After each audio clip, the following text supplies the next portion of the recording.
Good morning, crew. Happy Monday. Today's live kind of has a catchy title, and I can't remember exactly what I wrote, but eating a high protein diet without also eating this could be the reason why you are constipated, bloated, and struggling to lose weight. And this is fiber. And I see this a lot, and I have conversations on, I would say, a weekly basis when I look at people's food logs, because I do encourage you to track your food. And I did just do a little spiel in the group chat, so you might want to go listen to that. But tracking food is just so important to see what you are eating. It's not about perfection, but it's about the quality of the food that you are consuming to fit or hit your macronutrients. And one thing that I see missing in a lot of these food logs is fiber. It's so important. Adding fruits, vegetables, legumes, flax seeds, carrots, quinoa, oatmeal, I've got a list here, nuts, seeds, are so important on many levels. And most of you are in that midlife age range.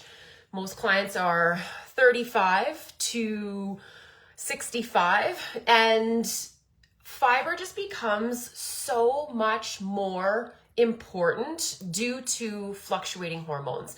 And hormone shifts are going to affect metabolism, they'll affect digestion, they'll affect heart health, they'll affect weight regulation. And even if you're not in that 35 to 65 range, if you're younger than that, this still concerns you. So I'm going to talk about some benefits of fiber in midlife, perimenopause, menopause, just because I feel like if you have the facts, then maybe it just makes it easier to prioritize that. We should be aiming for minimum 5 servings of fruits and or vegetables per day.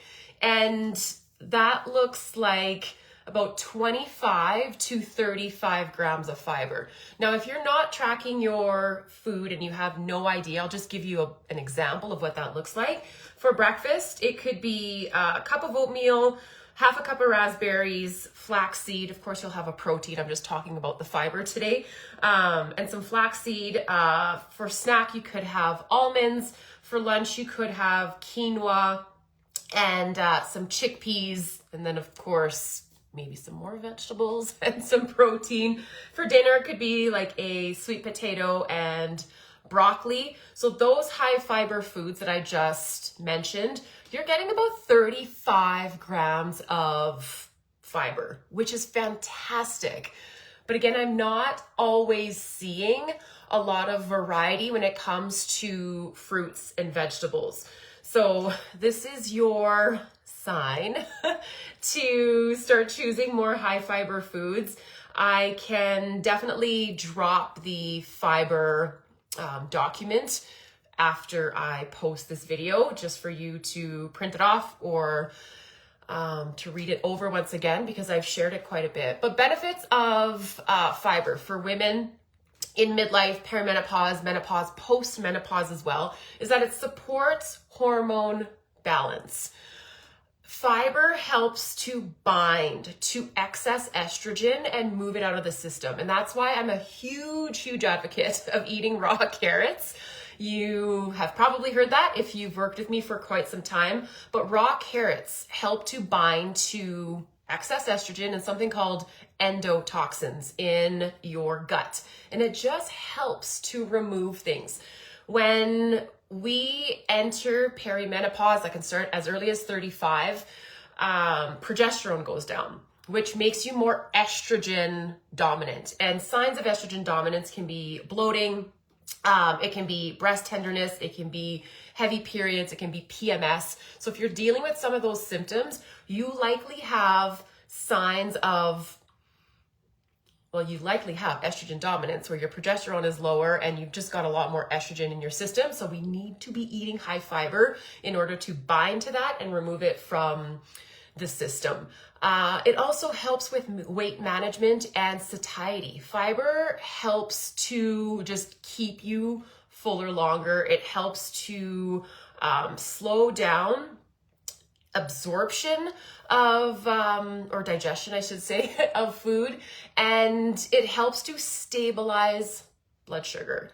And also very important thing, but I'm not going to spend a whole lot of time about that. That also helps to reduce cravings. So if you're somebody who struggles with cravings, could be that you are just not consuming enough fiber. Easy fix. More veggies, more fruits. It also helps to protect your heart. Unfortunately, women, when we do start losing estrogen, so I'm talking more so, I would say in your 50s, 60s, we lose more estrogen by that point, and we lose the heart benefits of estrogen. I did not know this until a few months back, but estrogen is so important when it comes to heart health, and the biggest killer in women that are menopausal, postmenopausal, is actually heart disease, which is sad. It's very, very sad. So that's why, taking care of yourself, obviously in your younger years, and of course, as you get older, by eating those high fiber foods, and of course, exercising, because heart health can see huge benefits with regular exercise. But I want to talk specifically about fiber today. Fiber does lower LDL cholesterol, which helps to promote circulation, improve circulation, and it also supports healthy blood pressure. So again, get that fiber in. Digestive health. I think we all know at this point in time that fiber just helps to create bulk in our stool, and it helps to remove it. If we don't eat enough, if we don't have enough fiber, things they stay in here. They don't move as easily. We need to be going to the bathroom every single day, once, if not twice or 3 times, to again remove toxins, remove excess hormones, remove waste. If we don't go to the bathroom regularly, that can make us feel pretty darn crappy. No pun intended, or pun intended. It can make us feel ill. It can make us feel low energy. It can make us feel kind of moody, brain fog. If you've ever spent any amount of time constipated, it just does not make you feel good whatsoever. And that will steamroll into, like I said, those other symptoms of just not feeling well, possibly having skin issues, like I said, brain fog, and then that's just going to lead to a bunch of hormonal issues, which we don't want to get into either. So I will leave it at that for today.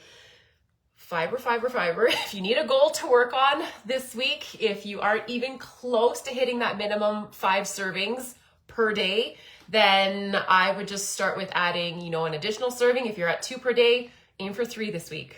And then next week you can aim for 4 and then 5. This is something that I did with myself a few months back. I started at 5 servings. What a huge, huge difference in food quality. I'm always thinking, have I hit my serving? What can I have, or what can I add, or ramp up my meals, add more color? And it's really, really helped me to make better food choices. So I'll drop that fiber document. Let me know if there's any questions, and I hope you have a fantastic Monday. Talk to you soon.